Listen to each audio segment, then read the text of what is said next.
तर मकोका खरंच लागू शकतो की नाही? जिथं मकोकाच्या प्रोव्हिजननुसार व्हायोलेशन झालेलं असेल त्याचप्रमाणे तो लागणार आहे. तो काही वेगळा कायदा नाही. कायद्यातले प्रोव्हिजन आपल्याला पार पाडायचे. त्यांची प्रोसिजर पण पार पाडायची. आपण म्हटलं की विक्री असंघटित असते, प्रोडक्शन संघटित असतं. प्रोडक्शन पासून सप्लाय चेन. जो प्रोड्यूस करतो, तो कुणाला तरी विकतो, कोणीतरी ट्रान्सपोर्ट करतो, कोणीतरी तिथं डीलर असतो, सेमी डीलर असतो, कोणीतरी सेलर असतं. याचं ऑर्गनाइज असल्याशिवाय होऊ शकतं का हो? नाही, पण नाही होऊ मकोका शकत. मकोका तेच लावायचा जाणून घ्यायचं अधिकार आहे, की तुमच्यापर्यंत काय फीडबॅक आलाय, की मकोका कसा लागू शकतो?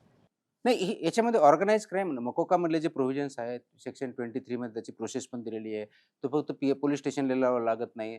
त्याच्यामधल्या प्रोव्हिजननुसार कंप्लाय होत असेल, तर ते प्रपोजल डी-आय-जी पर्यंत जातं.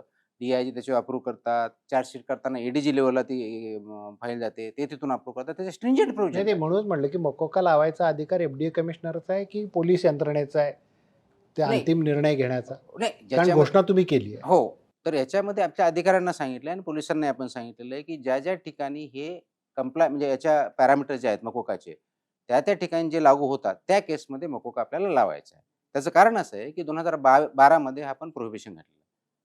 तरी आज मार्केटमध्ये तो अवेलेबल आहे. तो मार्केटमध्ये आहे. करणारे काही प्रोडक्शन करणारे महाराष्ट्रात नाही, महाराष्ट्राच्या बाहेर आहेत. काही ठिकाणी स्टोरेज आहेत. ट्रान्सपोर्ट करणारे काही व्हेइकल्स आहेत आणि विकणारे काही आहेत. मी इन्फॉर्मली माहिती घेतली तर माझ्या अधिकाऱ्यांनी मला सांगितलं, की त्यांचं नेटवर्क एवढं स्ट्राँग आहे, की प्रत्येक जिल्ह्याचा त्यांचा एक माणूस डिसायडेड आहे.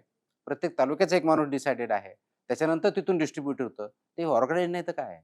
फक्त त्यांना रेकॉर्डवरती आणावं लागेल, एफ-आय-आरमध्ये बसवावं लागेल, आयडेंटिफाय करून त्यांना प्रॉसिक्यूट करावं लागेल. तर ही प्रोसेस करण्यासाठी जी अधिकाऱ्यांना एक क्लॅरिटी लागते, ते क्लॅरिटी देण्याचा आपण त्याच्यातून प्रयत्न केलेला आहे. ॲक्चुअली त्यासाठी वेगळा आदेश काढण्याची तशी आवश्यकता होती का? टेक्निकली नव्हती. कारण कायदा लागू आहे त्याच्यामध्ये जे बसतं त्याप्रमाणे इम्प्लिमेंट करायचंच आहे.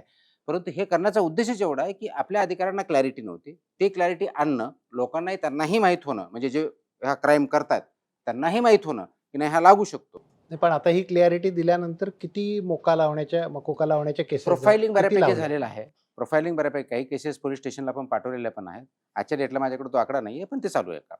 सर, याच्यामध्ये तुमचं जे इंटेलिजन्स डिपार्टमेंट असेल, तुमच्या एफ-डी-एचं प्लस पोलीस असतील, याचं काही जॉइंट असं कॉम्बिंग ऑपरेशन मकोका लावण्याच्या उद्देशानं या गुटख्याच्या बाबतीत होऊ शकतं का? 2 गोष्टी फूड आयटम्सवरती किंवा ड्रगवरती पोलिसांना कोणत्याही प्रकारच्या सर्च करण्याच्या पॉवर नाही आहेत. त्या पॉवर आपल्या डिपार्टमेंटलाच आहे. फूडच्या बाबतीत फूड सेफ्टी ऑफिसर्सला आहेत आणि ड्रग्सच्या बाबतीत ड्रग इन्स्पेक्टरला आहेत. जिथं आवश्यकता आम्हाला सिक्युरिटीज पडते, तिथं आम्ही बोलवतो ते येतात. आणि ज्यावेळेस एफ-आय-आर करायचा असतो त्यामध्ये दाखवायचं हा कायदा आहे, ह्या फॅक्ट्स आहेत, ह्या फाइंडिंग्ज आहेत. त्याप्रमाणे तो एफ-आय-आर होतं. आपण जर गेल्या काही काळामध्ये, गेल्या पर्टिक्युलर 2 महिन्याच्या काळाबद्दल मी बोलू शकतो. जर बघितलं तर जो आपला प्रोहिबिटेड आयटमच्या बाबतीत गुटख्याच्या बाबतीत एफ-आय-आर झाले. ऑलमोस्ट सगळ्यामध्ये आपण बी-एन-एसचे प्रोव्हिजन पण वापरलेले आहेत. फक्त एफ-एस-एस-आयचे नाही, तर बी-एन-एसचे प्रोव्हिजन पण वापरलेले आहेत. आता त्याचबरोबर आपण जर बघितलं तर पुण्यामध्ये जे आपण याच्या बाबतीतली रेड रॅकेट 10 किलो दुधाचं किंवा जे केमिकलयुक्त दूध बनवलं, त्याच्यामध्ये सेक्शन आय थिंक 111 ऑफ बी-एन-एस म्हणून जो की ऑर्गनाइज्ड क्राईमचा आहे, तो पण वापर केलेला आहे. तर आपण हे का करतोय? कारण याचा इम्पॅक्ट डायरेक्टली जो आहे, तो नागरिकावरती, नागरिकांच्या हेल्थवरती आहे. त्या दृष्टीनं जिथं जो कलम लागू शकतो, जो कायदा लागतो, तो आम्ही वापरणार.